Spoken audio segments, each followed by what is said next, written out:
everyone. Welcome to another daily devotion as we talk about unity in the body, ways to come together. And so I'm going to actually go the other way today and talk about one of the most disunifying events in Israel's history. You know King Solomon, all his wisdom, his glory. But do you know his son, Rehoboam? Well, Rehoboam is a product of Solomon and one of his 700 wives to an Amorite-tess, so a foreigner. And at the end of King Solomon's reign, the writers warn us that Solomon starts to worship other gods. He does everything that Deuteronomy says a king of Israel should never do. Why they should never have a king? Because he's going to make treaty with foreign powers. He's going to make the sons and daughters of the people of Israel into servants and slaves and overtax them. Check. And he's going to marry or be led astray by foreign wives for the sake of the kingdom. And Solomon has like a Wilt Chamberlain like 700, so he's got plenty. Anyway, Solomon dies, and Rehoboam is inaugurated. He's getting ready to make his address. And the people of Israel say, listen, the 10 northern tribes, so there's 12 tribes, the 10 northern tribes of Israel say, listen, your daddy, Solomon, for all his great wisdom, was pretty tough on us. His taxes have bled us through the nose. He's made our sons and daughters work like slaves on his temple and his palace. We got nothing left. We want to know, are you going to ease the taxes? Are you going to make things a little nicer for us? Are you going to listen to us? Are we going to be included at the table in decision making? Because we feel left out. So Solomon talks to his old advisors and says, what should I do? These people are wanting to know if they're being represented or not. They're upset. And the old advisor said, you got to listen to folks. Listening is a key component to bringing people together. If people feel like they're not heard, then they're going to get upset. Just take it from me. In churches, that's true too. If people feel, if you change something and people feel like you didn't talk to them or let them know, whew. Anyway, then Rehoboam says, give me a couple days. And he talks to these younger guys, his peers, guys that are downstairs playing Nintendo with him or, Wii or whatever. He says, guys, these people are whining. What do you think I should do? I said, show these people you're the boss. So Rehoboam comes in front of this delegation of people and he says, you know what? You thought my dad was tough, his pinky? Well, my cojones are, my pinky is bigger than his cojones.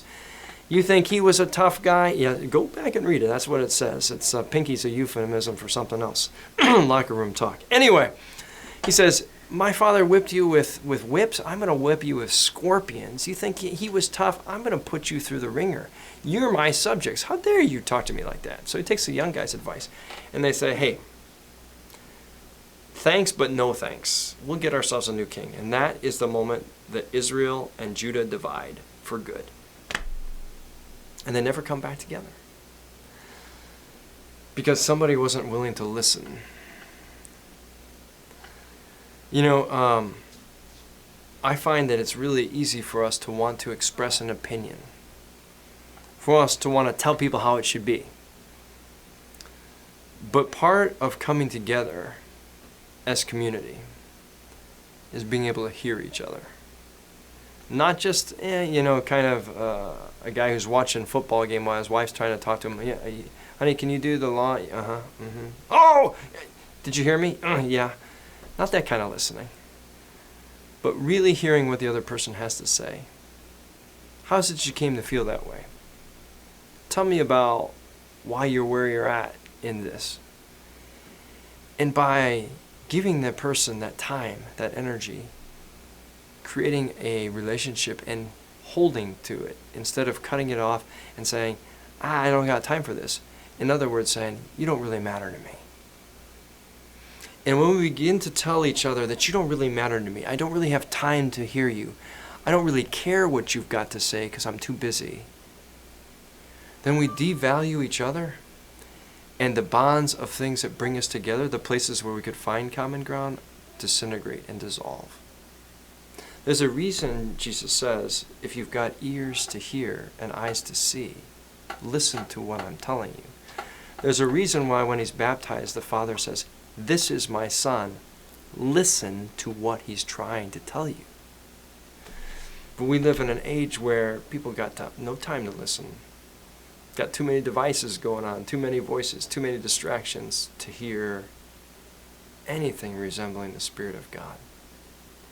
What would it look like if we actually took the intensity to listen and to care for each other, to hear each other over all the noise? Well, I'd be willing to guess that our communities would take a lot different shape than they have now. Never underestimate the power of hearing one another, because you can't walk together on this life's journey if you're not willing to listen. Let us work at being more active listeners instead of quick to express all our thoughts and opinions that people need to have.